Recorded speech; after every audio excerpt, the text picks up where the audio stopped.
Bhagavad Gita is a book of mankind's collected experience of and answers to life's most basic questions.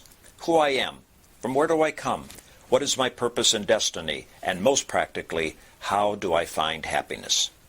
These podcasts originate in the lectures of Neil Bhatt, a disciple of Swami Chinmayananda. They are presented here in 20 to 30-minute segments, each covering 3 of the Gita's 701 verses. Welcome to Gita Wisdom for Daily Living.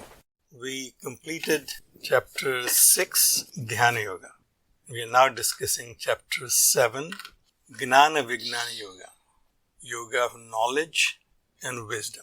So in first 6 chapters, we have seen description of Tvam in Tattvamasi, the limited conditioned consciousness that I am as an individual, and how it relates to the Supreme Self, the Supreme Being. And the culmination of that discourse was Dhyana Yoga.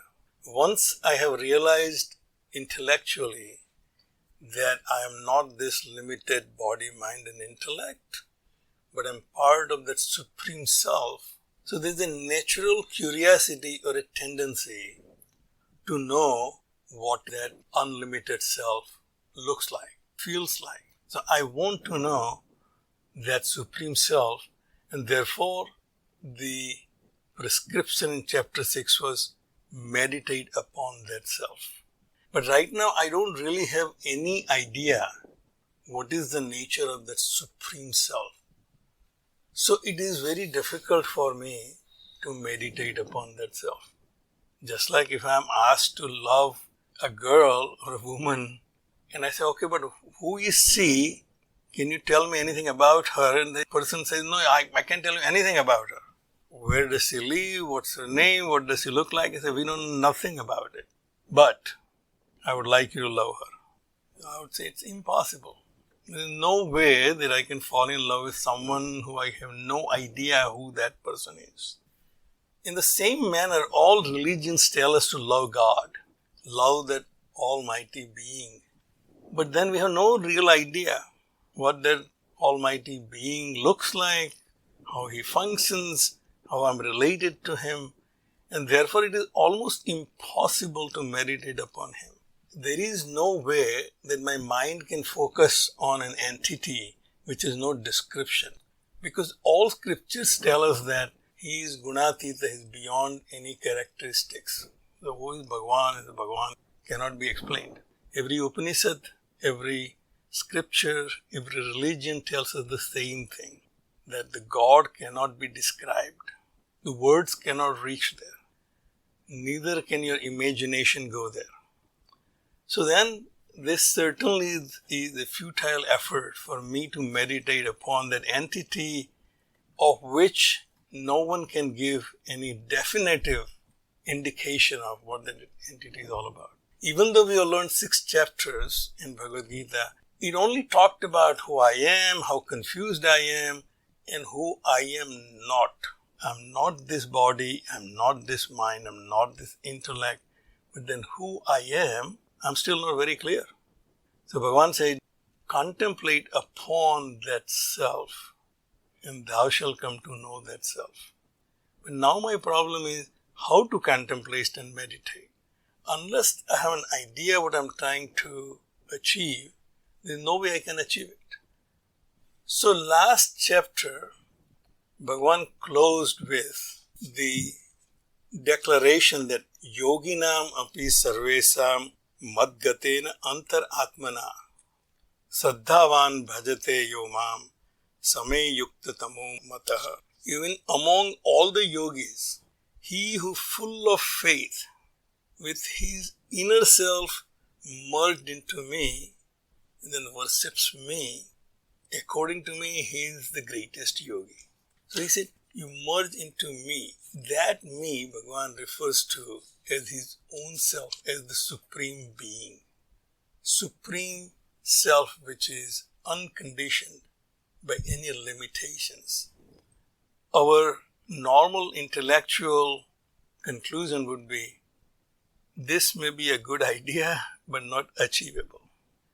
So therefore, every time we try to meditate upon anything, Our mind runs away because mind wants a definite, a finite entity to focus on. It cannot focus on nothingness. That which is not described, I cannot focus on it. So the chapter 7 through 9 gives indications, upadesha, pointing place closer to that goal.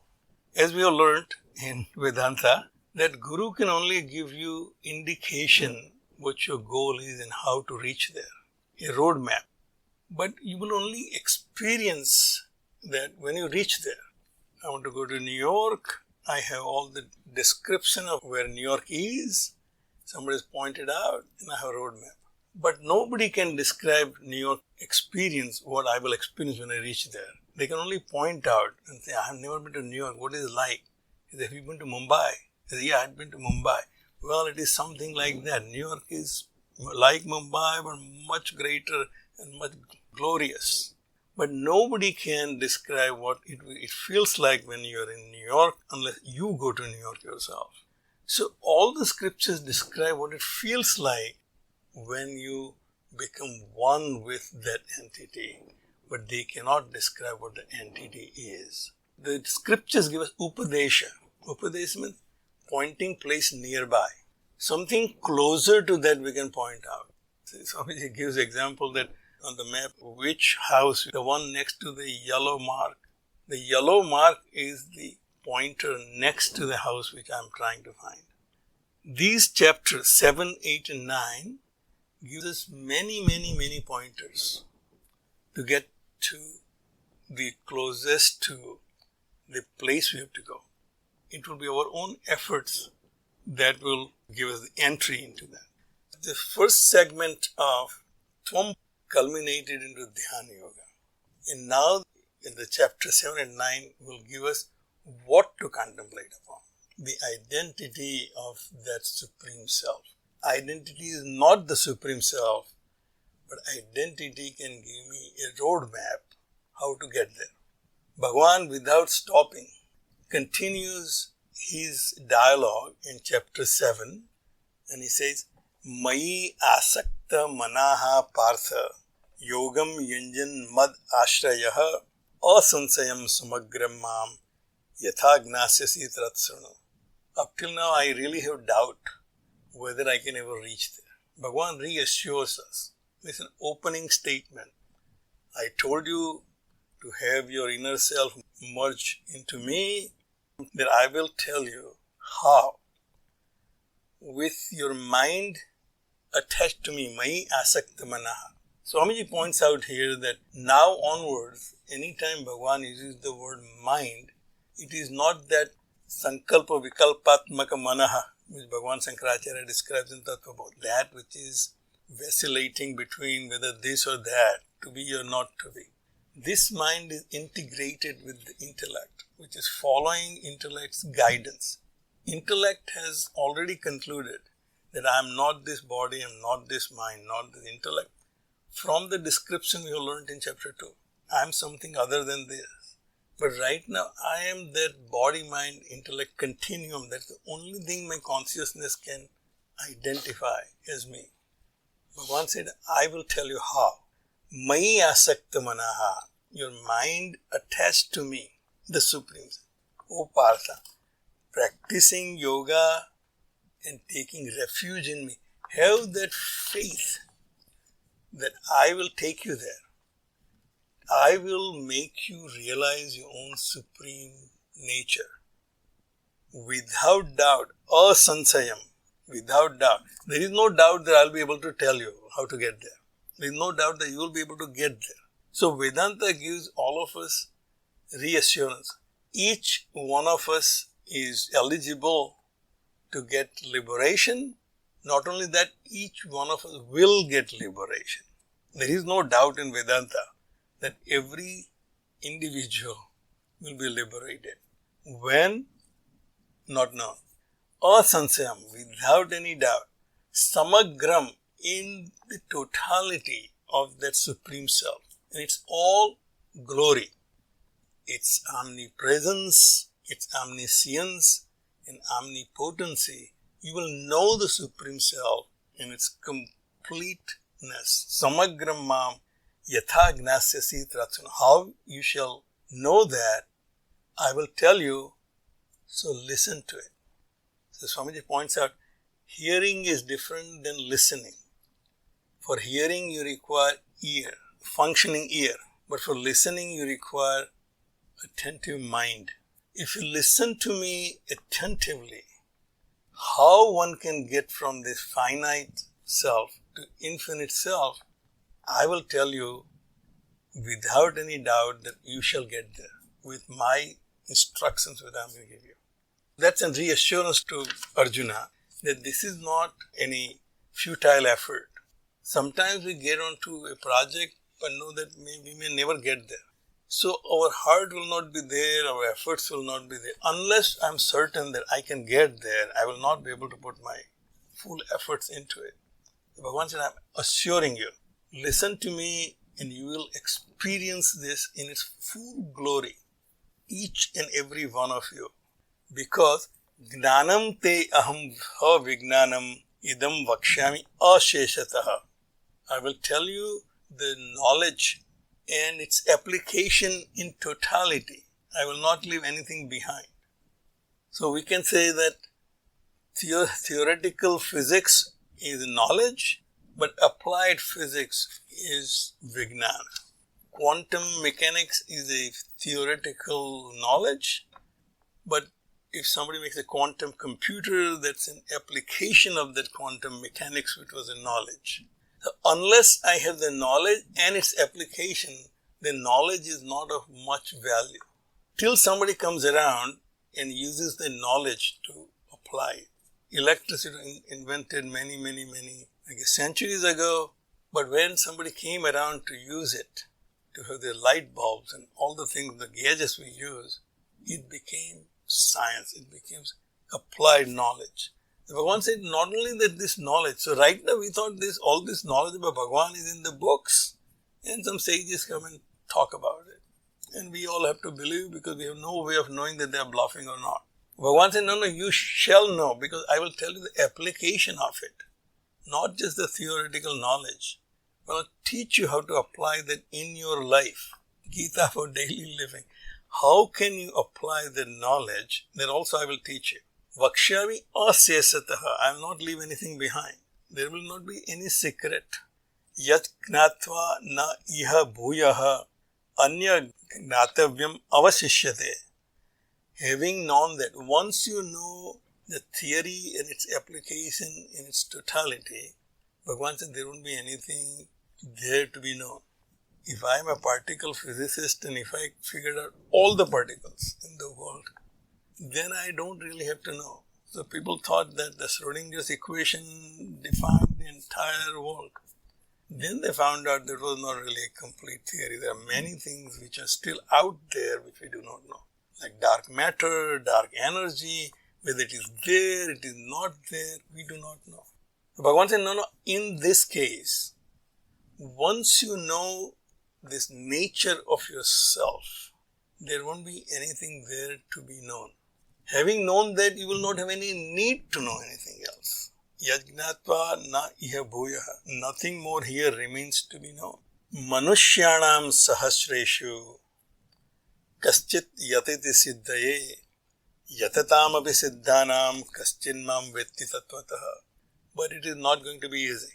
Do not take it very lightly that Bhagavan will tell me, I'll be very comfortably listening, and then once that lesson is complete, I'll be done, I'll apply it right away, and I'll be liberated. I will know what that Supreme Self is.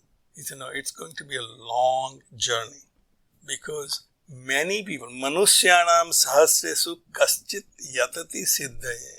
After knowing this knowledge, those who have come to appreciate it intellectually, out of thousands of people who have learned Vedas and Vedanta, very few even try to apply it. Because it seems so vast and unattainable that sometimes I feel just satisfied that at least I know about it. I wanted to know what's in the Upanishads, I figured out, good enough for me.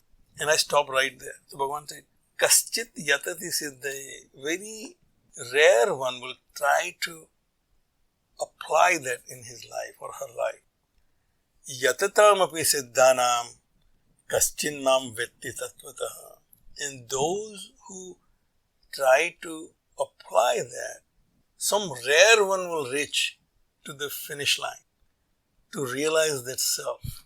So this almost seems discouraging, but it's actually Bhagavan is encouraging you that your quest is so noble that unless you diligently pursue it, there are all kinds of obstacles in your path to stop you. So without getting discouraged by all the obstacles which you will encounter, you have to continue on that journey and try to overcome every obstacle that you come across. Your mind will doubt whether this is right or wrong. Your intellect will start questioning.